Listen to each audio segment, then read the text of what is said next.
علم الإنسان ما لم يعلم. قال المؤلف رحمه الله تبارك وتعالى: وأن الله سبحانه وتعالى ضاعف لعباده المؤمنين الحسنات وصفح لهم بالتوبة عن كبائر السيئات وغفر لهم الصغائر باجتناب الكبائر وجعل من لم يتب من الكبائر صائرا إلى مشيئته. إن الله لا يغفر أن يشرك به ويغفر ما دون ذلك لمن يشاء. ومن عاقبه الله بناره أخرجه منها بإيمانه فأدخله به جنته. فمن يعمل مثقال ذرة خيرا يره ويخرج منها بشفاعة النبي صلى الله عليه وسلم من شفع له من أهل الكبائر من أمته.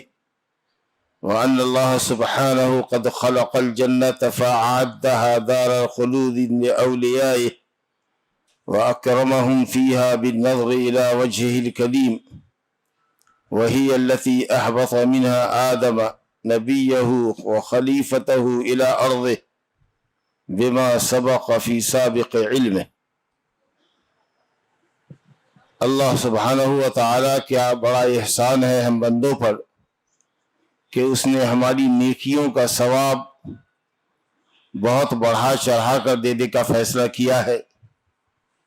ہر نیکی کم سے کم 10 گنا اور پھر 10 گنے سے لے کر 700 گنا تک بڑھائی جاتی ہے، اور اس کے بعد بھی اللہ تعالیٰ کسی کی حسن نیت پر اس سے زیادہ بھی ثواب عطا کرتا ہے۔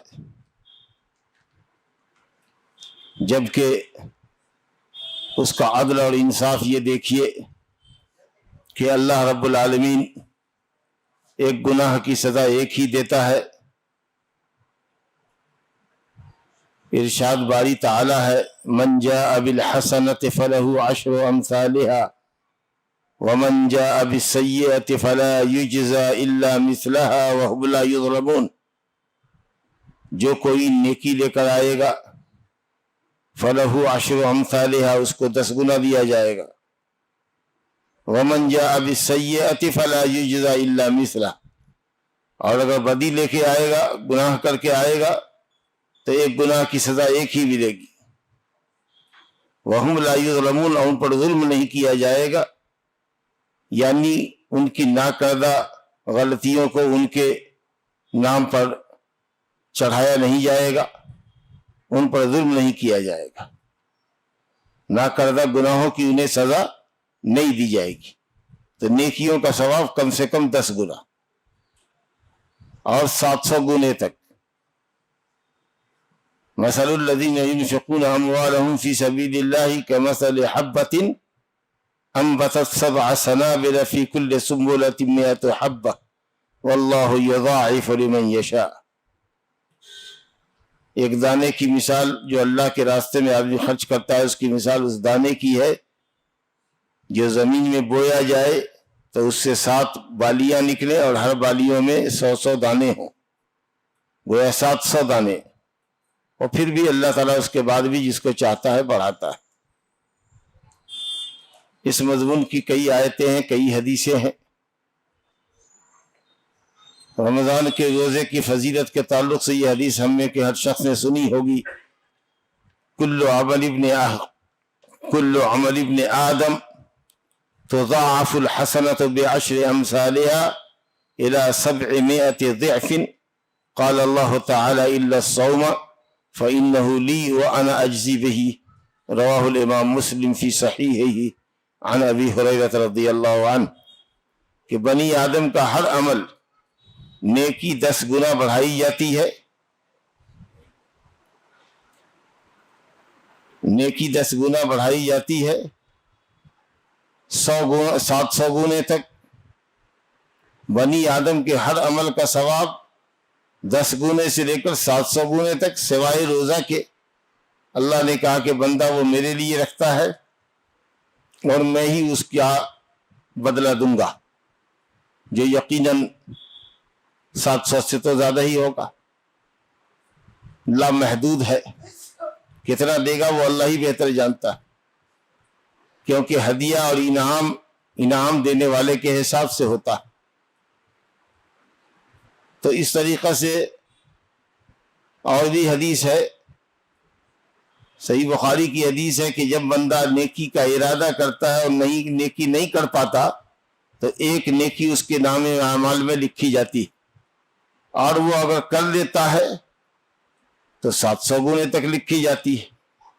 لیکن اگر ایک شخص برائی کا ارادہ کرتا ہے اور اللہ کے خوف سے برائی نہیں کرتا تو ایک نیکی لکھ دی جاتی ہے، اور اگر برائی کر لیتا ہے تو ایک برائی لکھی جاتی ہے۔ تو یہ اللہ تعالیٰ کا مومنین کے ساتھ، نیک اعمال کرنے والوں کے ساتھ اللہ کا فضل ہے، اور گنہگاروں کے ساتھ اللہ کا عدل ہے کہ ایک گناہ کیا تو ایک گناہ ہی لگے گا۔ اللہ کا معاملہ عدل اور فضل کے درمیان ہے، مومنوں کے ساتھ فضل ہے، ظالموں اور کافروں گنہگاروں کے ساتھ عدل ہے۔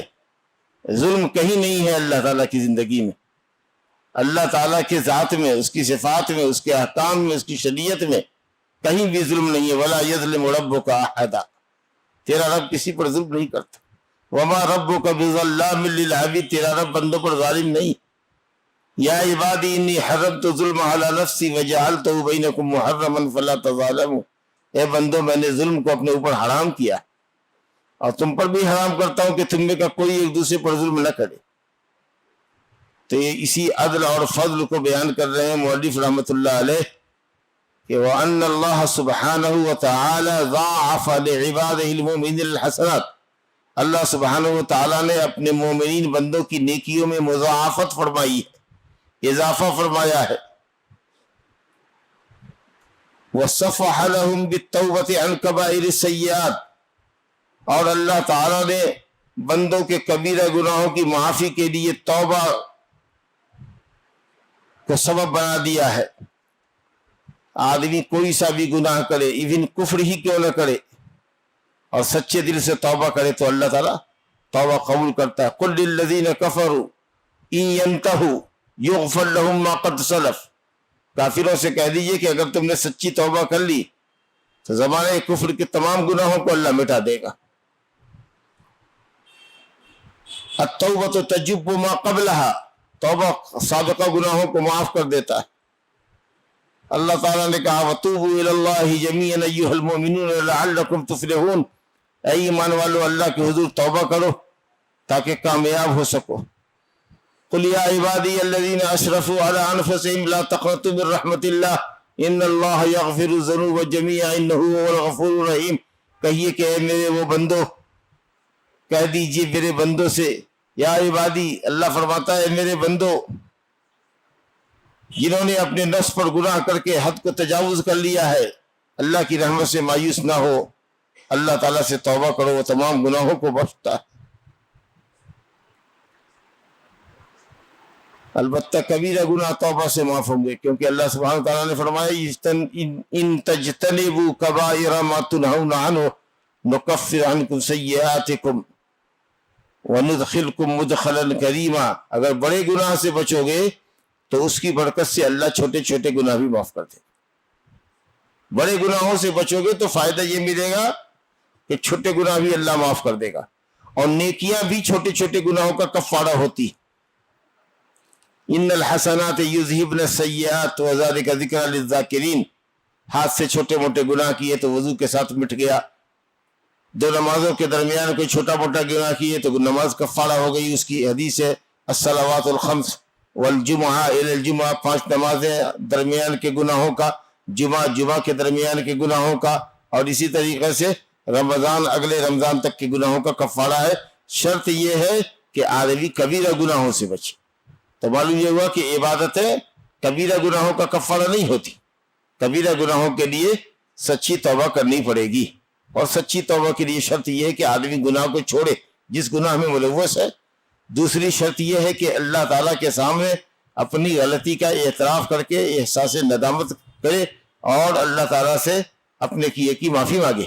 اور تیسری شرط یہ ہے کہ اللہ تعالیٰ سے عزم کرے، پکا ارادہ اور وعدہ کرے کہ آئندہ وہ غلطی نہیں کرے گا۔ پہلے تو غلطی چھوڑے، جو غلطی ہوئی ہے اس کے لیے وہ نادم اور شرمندہ ہو، معافی چاہے، اور تیسری شرط یہ ہے کہ آئندہ نہ کرنے کا عزم کرے، اور اگر اس گناہ کا تعلق بندوں سے ہے تو بندے کے حق کو ادا کرے، اگر مال لیا ہے تو لے جا کر کے اس کو دے دے یا اس کے وارثان کو دے دے، اور اگر اس کی غیبت کی ہے یا اس کو گالی گلوچ دیا ہے تو جا کر کے اس سے مل کر کے معاملہ صاف ستھرا کر دے کہ ہم نے آپ کو گالی فلاں موقع پر دی، آپ کے خلاف میں نے جال سازی کی، آپ کے خلاف میں نے پروپیگنڈے کیے، میں نے آپ کو بے عزت کیا، اس کے لیے میں آپ سے معافی چاہتا ہوں۔ مرنے سے پہلے اپنے اس معاملے کو صاف کر لو، ورنہ قیامت کے دن تم ظالم ٹھہرو گے، اور جس کی تم نے شکایت کی ہوگی وہ مظلوم ہوگا اور وہ اللہ کے پاس اپنی شکایت لے کر آئے گا۔ ظاہر ہے کہ وہاں دینار و درہم تو نہیں ہوں گے، اعمال ہوں گے، جو اس اعمال کو لے کر کے اللہ تعالیٰ تم کو تمہارے مظلومین کو عطا کر دے گا، دے دے گا، اور تم بے عمل رہ جاؤ گے، ساری نیکی تمہاری ختم ہو جائے گی، نعوذ باللہ من ذالک۔ تو یہ چوتھی شرط تھی کہ اگر بندوں کا معاملہ ہے تو بندوں سے مل کر کے صاف ستھرا کر لو، لین دین ختم کر لو۔ تو فرمایا گیا وصفح لهم، ان سے درگزر کیا ہے اللہ نے توبہ کے ذریعے بڑے بڑے گناہوں کو، وغفر لهم الصغائر باجتناب الكبائر، اور بڑے گناہوں سے اگر بچتا ہے انسان تو چھوٹے گناہوں کا کفارہ یوں ہی اللہ اپنے فضل سے فرما دیتا ہے۔ اور اگر کوئی شخص شرک کے علاوہ بڑے گناہ لے کر مر گیا، شرک کے علاوہ بڑے گناہ لے کر مر گیا، توبہ نہیں کی، کیونکہ بڑے گناہ کبائر گناہ تو توبہ ہی سے معاف ہوتے، اور کبیرہ گناہ کس کو کہتے ہیں؟ وہ گناہ جس کے اوپر اسلام نے حد مقرر کیا سزا، جیسے چوری کی سزا ہاتھ کاٹنا، بہتان تراشی کی سزا 80 کوڑے لگانا، زناکار مرد عورت کی سزا غیر شادی شدہ کی 100 کوڑے لگا کر 1 سال کی جلا وطنی کرنا، شادی شدہ کی اس کو رجم کر دینا، شرابی کی سزا 40 سے 80 کوڑے لگانا، سمجھا، مرتد کی سزا قتل کر دینا، اسی طریقے سے غنڈہ گردی کرنے والے، راہگیروں کو لوٹنے والے کی سزا یہ ہے کہ صاحب ان کو الٹے لٹکا دینا، الٹے ہاتھ پاؤں کاٹنا، ان کو سولی پر لٹکا دینا، وغیرہ وغیرہ جو اسلامی سزائیں ہیں، وہ سب سزائیں اگر دے دی جاتی ہیں تو گناہوں کا کفارہ ہو جاتی۔ لیکن بڑا گناہ کیا، سزا بھی نہیں ملی، اس کو پکڑا نہیں گیا، معاملہ اس کے رب کے درمیان رہا، توبہ کر لیتا، اللہ کو توبہ کرنے والا رحیم پاتا، لیکن توبہ بھی اس نے نہیں کیا، بغیر توبہ کیے ہوئے مر گیا، تو اگر مشرک نہیں ہے وہ، تو اللہ رب العالمین نے وعدہ کیا ہے کہ وہ اس کو بخش دے گا، چاہے تو بخش دے اور چاہے تو اس کو سزا دے، لیکن سزا دینے کے بعد اس کا جہنم سے نکالا جانا اور جنت میں داخل کیا جانا یہ یقینی۔ اسی کی طرف اشارہ کر رہے ہیں کہ وَجَعَلَ مَن لَّمْ يَتُبْ، بڑے گناہوں کی معافی کے لیے تو اللہ نے توبہ رکھی ہے، چھوٹے گناہ توبہ، بڑے گناہ چھوڑنے کی برکت سے خود بخود معاف ہو جاتے ہیں یا نیکیوں سے معاف ہو جاتے ہیں، لیکن اگر کسی نے بڑے گناہ سے توبہ نہیں کیا اور مر گیا تو وہ بندہ اللہ کی مشیت میں ہے، اللہ چاہے تو معاف کر دے، چاہے تو اس کو پکڑے اور اس کی سزا دے، اور جرم کے حساب سے سزا دے کر اس کو جہنم سے نکالے، اور پھر نہر حیات میں غوطہ کھلا کر اس کو تر و تازہ اور فریش کر کے جنت میں داخل کر دے۔ ان اللہ لا یغفر ان یشرک بہ ویغفر ما دون ذلک لمن یشاء، اللہ شرک کو معاف نہیں کرے گا، لیکن شرک کے علاوہ جس گناہ کو چاہے، جس بندے سے چاہے، جس گناہ کو چاہے شرک کے علاوہ اور جس بندے سے چاہے، اس خوش فہمی میں مت رہنا کہ اللہ تعالیٰ شرک کو معاف کرتا ہے، شرک کے علاوہ سارے گناہ معاف کر دیتا ہے، کیا پتا تم کو معاف کرے ہم کو معاف نہ کرے، ہم کو معاف کرے تم کو معاف نہ کرے، کس کو پکڑے گا کس کو چھوڑے گا یہ تو وہی جانتا ہے، یہ تو غیبی بات ہے، اسی ہر شخص کو خوف زدہ ہونا چاہیے کہ کہیں ہماری پکڑ نہ ہو گئی۔ اگر کوئی گارنٹی اللہ کی طرف سے ملی ہوئی ہے کہ ہاں تمہاری پکڑ نہیں کریں گے، ٹھیک ہے کرو بڑا گناہ کرو، بغیر توبہ کے بھی تم ادھر چلے آتے تو ہم تمہاری پکڑ نہیں کریں گے، تو ٹھیک ہے معاملہ بڑا آسان ہے۔ تو اگر اللہ نے کہا تھا وَيَغْفِرُ مَا دُونَ ذَلِكَ، شرک کے علاوہ سب گناہ کو بخش دے گا، تو معاملہ بڑا آسان ہو جاتا، لیکن اس نے لمن یشاء کی قید لگا کر جس کو چاہے گا اسی کو بخشے گا، معاملے کو بڑا ٹف کر دیا، اور سب کو جو ہے پریشان ہونا پڑے گا کہ صاحب نہ جانے ہمارے ساتھ کیا ہوگا، ہمارے ساتھ کیا ہوگا، ہم بخشے جائیں گے کہ پکڑے جائیں گے؟ اللہ اکبر۔ اس لیے خوش فہمی میں مبتلا نہیں ہونا چاہیے گنہگاروں کو، اللہ سے اپنے گناہ کی توبہ کرنی چاہیے۔ خیر اگر بغیر توبہ کے مر جاتا ہے تو بہرحال وہ انسان اللہ کی مشیت میں ہے، چاہے تو معاف کر دے چاہے تو بخش دے۔ تب اگر کوئی پوچھے آپ سے کہ جہنم میں کون کون لوگ جائیں گے تو آپ کہیں کہ 2 شخص جائے گا جہنم میں، ایک وہ جو کافر ہوگا جس کا دائمی ٹھکانہ جہنم ہوگا، دائمی ٹھکانہ کافروں کا جہنم ہوگا۔ دوسرے وہ مومن بھی جا سکتے ہیں جنت میں جن کا ایمان تو تھا، توحید تو ان کی سلامت تھی، مشرک تو نہ تھے لیکن بڑے بڑے گناہ کے مرتکب ہوئے تھے، بغیر توبہ کے مر گئے، تو اللہ چاہے گا، یہ عدل ہے کہ اس کو اس کے گناہوں کی سزا دے، لیکن ان کا قیام وہاں پر وقتی ہوگا، جتنے دن کے لیے اللہ چاہے۔ پھر اللہ اپنے فضل سے یا اپنے نیک بندوں کی شفاعت سے، جن کو وہ حکم دے گا کہ شفاعت کرو، اس کے بعد اللہ تعالیٰ اس کو نکال کر جنت میں داخل کرے گا۔ اب ایک شبہ یہ رہ گیا کہ بعض گناہ ایسے ہیں جن کے کرنے والوں کے لیے وعید بڑی سخت آئی ہے، دائمی جہنم کی وعید آئی ہے، جیسے وَمَن يَقْتُلْ مُؤْمِنًا مُتَعَمِّدًا فَجَزَاؤُهُ جَهَنَّمُ خَالِدًا فِيهَا وَغَضِبَ اللَّهُ عَلَيْهِ وَلَعَنَهُ وَأَعَدَّ لَهُ عَذَابًا عَظِيمًا، جو کسی مسلمان کو جان بوجھ کر قتل کر دے، فَجَزَاؤُهُ جَهَنَّمُ خَالِدًا فِيهَا، تو اس کا بدلہ، اس کی جزا، اس کا ٹھکانہ جہنم ہے جہاں وہ ہمیشہ رہے گا، خالداً فیہا وغضب اللہ علیہ، اور اس قاتل پر اللہ کا غضب ہوگا،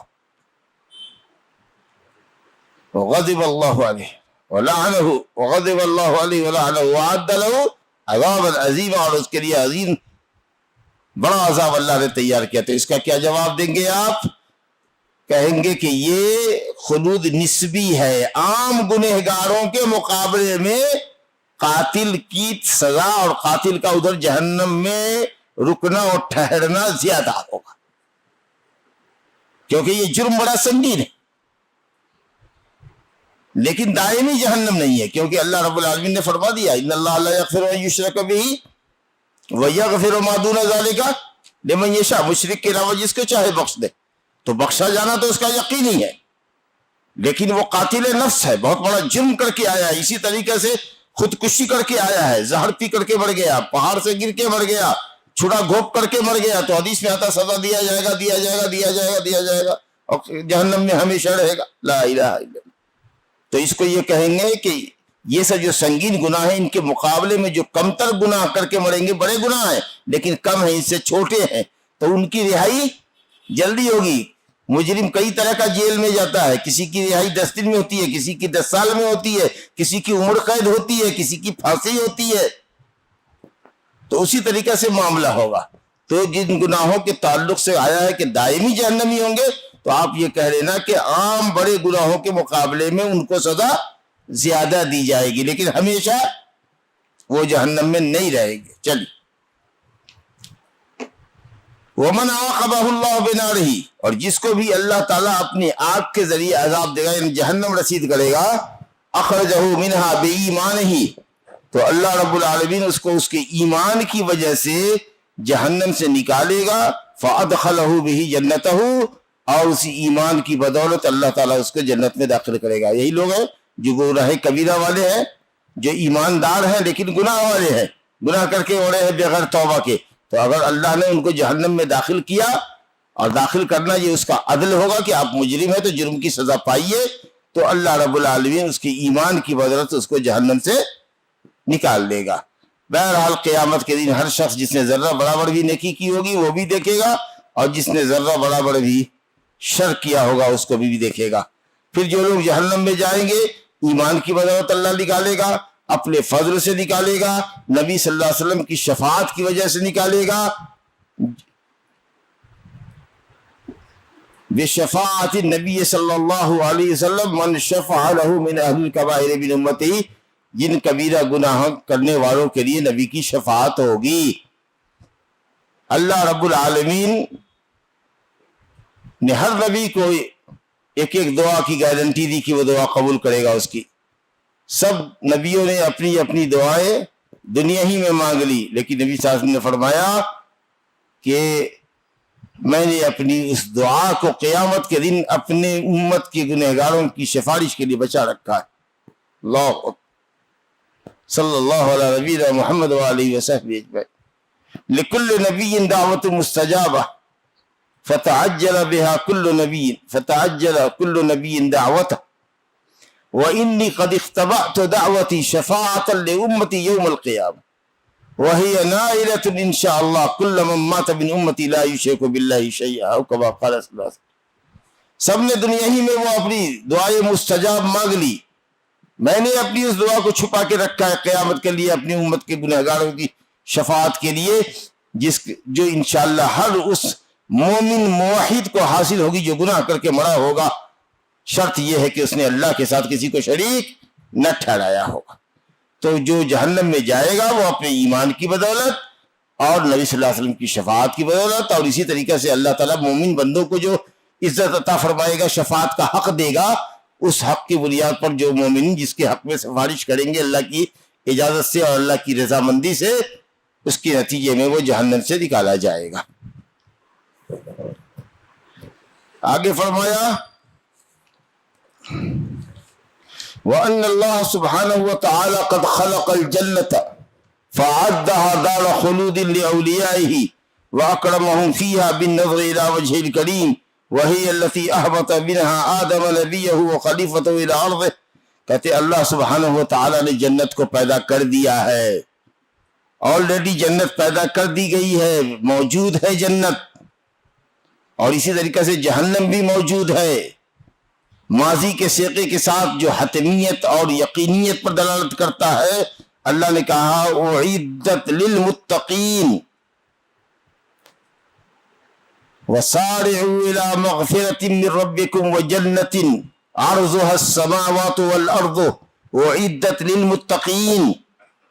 فرمایا وسابقوا الى مغفرة من ربكم وجنة عرضها كعرض السماء والارض اعدت للذین آمنوا باللہ ورسولہ۔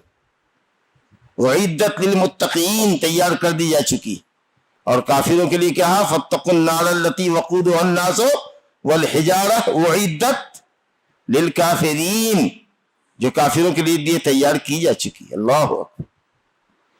نبی کریم صلی اللہ علیہ وسلم نے لیلۃ المعراج میں جنت اور جہنم دونوں کا منظر دیکھا، جنت میں بھی داخل ہوئے اور جہنم میں سزا یافتہ لوگوں کی تفصیلات کچھ بتائی۔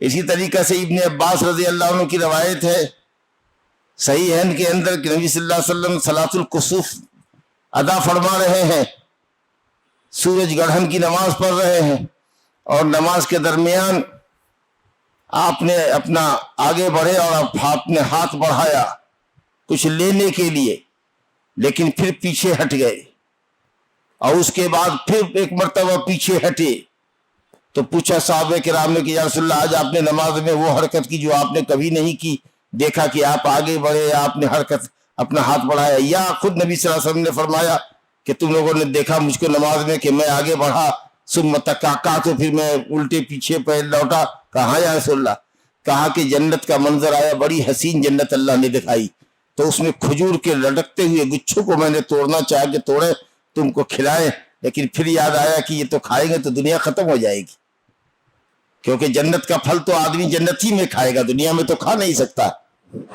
تو اسی لیے میں نے اس کو چھوڑ دیا۔ اعوذ باللہ من الشیطان الرجیم۔ تو اس کو میں نے چھوڑ دیا، اور جب تم نے دیکھا کہ میں پیچھے ہوا تو جہنم کا منظر دیوار پر لایا گیا، بڑا خوفناک منظر تھا، اتنا جہنم کو کھولتا ہوا، اور اس قدر بھیانک روپ میں، بھیانک شکل میں جہنم کو کبھی میں نے نہیں دیکھا۔ تو جنت اور جہنم، اسی طریقے سے بڑا ابن عازب رضی اللہ عنہ کی طویل حدیث ہے کہ جب آدمی قبر میں ڈال دیا جاتا ہے، منکر نکیر آتے ہیں، سوال جواب کر کے جب چلے جاتے ہیں، بندہ اللہ کے اس امتحان میں منکر نکیر کے سوالات کے جوابات میں کامیاب ہو جاتا ہے، تو کہا جاتا ہے کہ اس میرے بندے کے لیے قبر کو حد نگاہ تک کشادہ کر دو، اور اس کے لیے جنت کا بستر بچھا دو، جنت کا اوڑھنا اڑا دو، اور جنت کی ایک کھڑکی کھول دو تاکہ وہاں سے روحہا و روحہا، اس کی ہوا اور اس کی خوشبو اس کو ملے۔ اور جو ناکام فیلیور ہوتا ہے اس کے لیے کہا جاتا ہے کہ اس کی قبر کو تنگ کر دو، وافرش لہ من النار، اس کے لیے جہنم کا بستر بچھا دو اور جہنم کی کھڑکی کھول دو جہاں سے باد سبوں گرم ہوا اور تپش اس کو لگتی رہتی ہے۔ ساری حدیثیں موجود ہیں۔ تو جنت اور جہنم الحمدللہ موجود ہے، ایسا نہیں جیسا کہ معتزلہ کہتے ہیں یا بعض اہل بدعت کہتے ہیں کہ جنت اور جہنم ابھی پیدا نہیں کی گئی ہے، اس وقت پیدا کی جائے گی۔ ابھی اتنے سالوں پہلے پیدا کرنے سے کیا فائدہ، بغیر استعمال کر کے، بغیر استعمال کے لیے بھی کوئی پیدا کیا جاتا ہے، کوشش کی جاتی ہے۔ جب آدمی مرے گا تو جنت میں جائے گا۔ اچھا اتنے سارے لوگ جو مرتے جا رہے ہیں وہ کدھر جا رہے ہیں، ان کی روح کہاں جا رہی ہے؟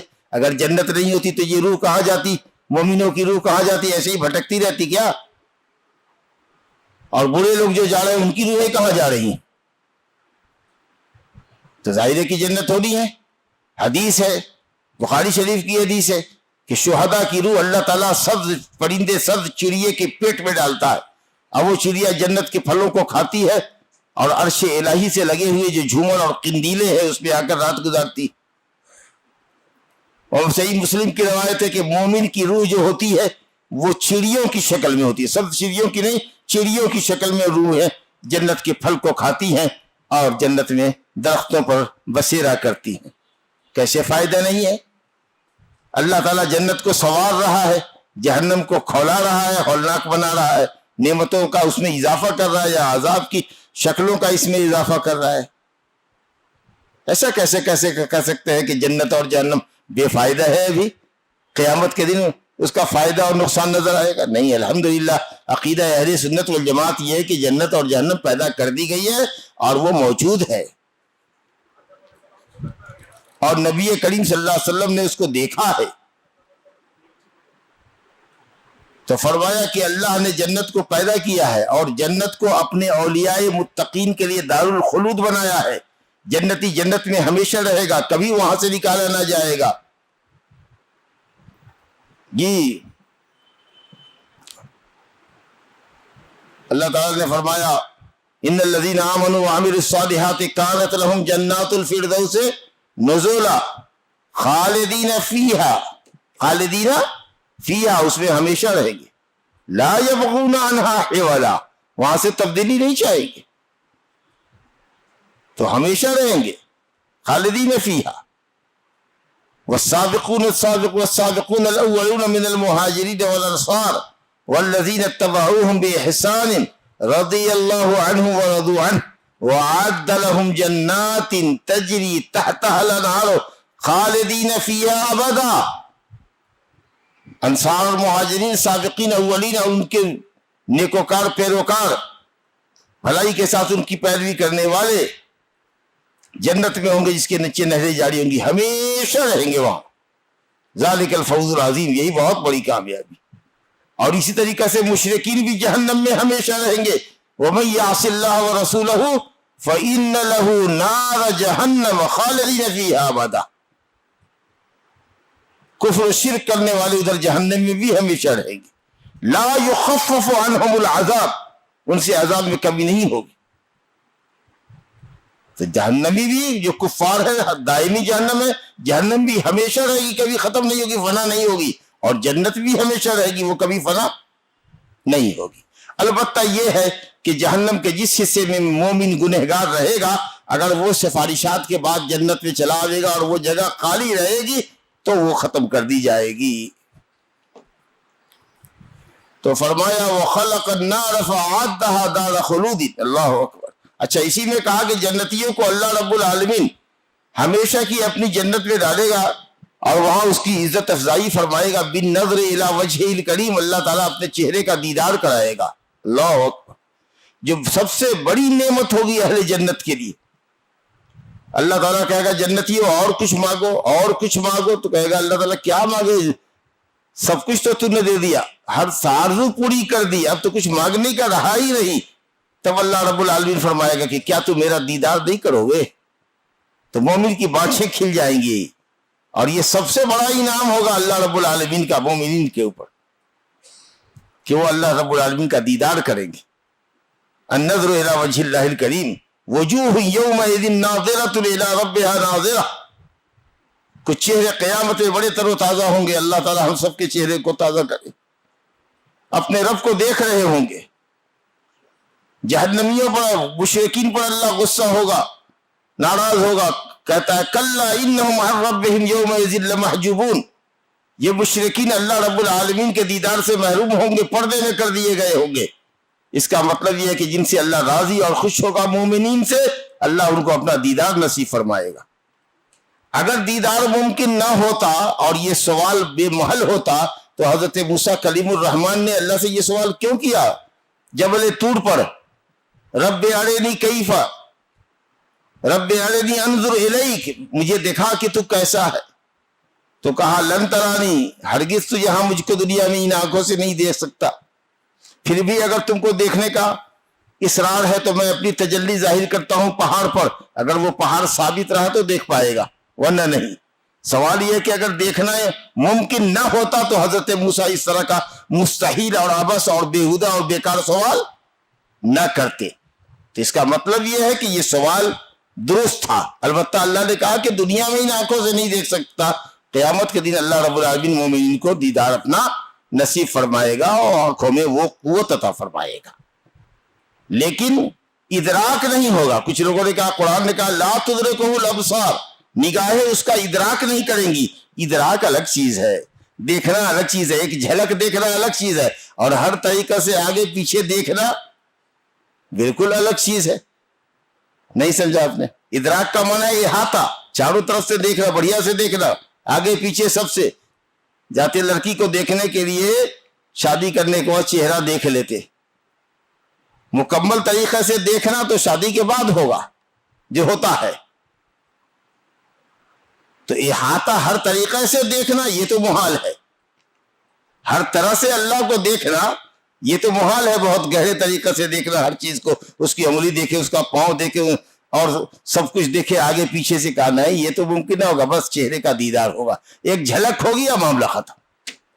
تو رویت تو ہوگی, لیکن اللہ نے وہاں ادراک کی نفی کیا ہے. لا تدرکہ الابصار, نگاہیں اس کا احاطہ نہیں کر سکتی. اور ایک جھلک ٹیبل کی آپ نے دیکھی, اب آئے تو دیکھا اچھا اچھا کیسا ہے, یہ کیا ہے, یہ کیا, اچھا اچھا اس میں دراز بھی ہے, اچھا اچھا, یہ اچھا اچھا کر کے جو دیکھ رہے ہیں آپ چاروں طرف سے, یہ ہوا اس کا ادراک, احاطہ. یہ اللہ تعالیٰ کے ساتھ بندہ نہیں کرے گا, صرف ایک جھلک دیکھے گا. اچھا, اس کے بعد فرمایا کہ جس جنت میں اللہ اپنے نیک بندوں کو داخل کرے گا یہ وہی جنت ہوگی, یا یہ وہی جنت ہے جس سے آدم علیہ السلام نکالے گئے. کچھ لوگ کہتے ہیں کہ نہیں وہ جنت الگ ہے, یہ جنت الگ ہے, اللہ تعالیٰ ٹیلا پر پہاڑ پر بنائے گا جنت کو. جی نہ, وہ سب نہیں ہے, وہ وہی جنت ہے جو آسمان میں ہے جس سے حضرت آدم نکالے گئے. یہ وہی جنت ہے جس سے اللہ نے اپنے نبی کو, اپنے خلیفہ کو, جس کو زمین میں خلیفہ بنایا تھا کہ ایک دوسرے کا خلیفہ بنے گا, ایک جائے گا دوسرا آئے گا, یا اللہ کے حکم کو نافذ کرے گا یہ خلیفہ تو اللہ کا خلیفہ, یا یخلف بعضهم بعضا. تو یہ تو جنتیوں کے تعلق سے بات آئی. وَخَلَقَ النَّارَ فَأَعَدَّهَا دَارَ خُلُودٍ, اور اللہ نے جہنم کو بھی پیدا کر دیا ہے, آلریڈی جہنم بھی پیدا کی جا چکی ہے, اور اس کو بھی اللہ نے دار الخلود بنایا ہے, ہمیشہ کا گھر بنایا ہے. کس کے لیے؟ لمن کفر بہ, جو اللہ تعالیٰ کا کفر کرتا ہے, جو اللہ کا انکار کرتا ہے. وَأَلْحَدَ فِي آيَاتِهِ وَكُتُبِهِ وَرُسُلِهِ, اور اللہ کی آیتوں میں, اس کی کتابوں میں, اس کے رسولوں میں الحاد کرتا ہے, یعنی انکار کرتا ہے, اس کی تعویل کرتا ہے. سمجھا کہ نہیں؟ تو الحاد ابطال کے معنی میں, انکار کے معنی میں. یلحدون فی اسمائہ, اللہ کے ناموں میں الحاد کرتے ہیں, بیجا تحریف کرتے ہیں, تعویل کرتے ہیں, انکار کرتے ہیں. سمجھا نا؟ تو کئی شکلیں ہوتی ہیں الحاد کی. تو جو لوگ اللہ کا کفر کرتے ہیں, کفر, اور اسی معنی میں الحد, اسی سے آتا ہے ملحد. سمجھا نا؟ تنوع عبارت کے لیے استعمال کیا, تنوع عبارت کے لیے کہ کفر بھی جو اللہ کا کفر, جو اللہ کے ساتھ کفر کرتا ہے, وہ الحد فی آیاتہ, اور اس کی آیات کا, اس کے رسول کا, اس کی کتابوں کا انکار کرتا ہے. ایسے لوگوں کے لیے جو مشرک ہے اور مشرک مرے ہیں, ان کا دائمی ٹھکانہ کدھر ہے؟ جہنم میں ہے. وَجَعَلَهُمُ اللَّهُ مَحْجُوبِينَ عَنْ رُؤْيَتِهِ, اور اللہ نے ان کو اپنی رویت سے محروم کر رکھا ہے, پردے میں رکھا ہے. تو گویا مومنوں کو اللہ تعالیٰ کا دیدار نصیب ہوگا. اللہ تعالیٰ ہمیں اور ہمارے ماں باپ کو اللہ تعالیٰ، ہمارے اخوان کو، محبین کو اللہ تعالیٰ ان لوگوں میں بنائے جن کے لیے اللہ نے جنت کو دارالخلود بنایا ہے، اور جہاں مومنین کو اللہ تعالیٰ اپنی رویت سے مشرف اور مکرم فرمائے گا، جیسا کہ اللہ نے فرمایا للذین احسنوا الحسنی وزیادہ، احسان کرنے والوں کے لیے، اللہ کے ساتھ بندگی میں احسان کرنے والے، پختہ بندگی کرنے والے، اور اللہ کے بندوں کے ساتھ احسان کرنے والوں کے لیے حسنہ ہے یعنی جنت ہے، وزیادۃ یعنی النظر الی وجہ الکریم، اللہ کے چہرے کا دیدار ہے، جیسا کہ مسلم شریف میں روایت ہے حضرت صہیب رومی رضی اللہ عنہ سے۔ ھذا وباللہ التوفیق، صلی اللہ علی نبینا محمد وآلہ وصحبہ اجمعین۔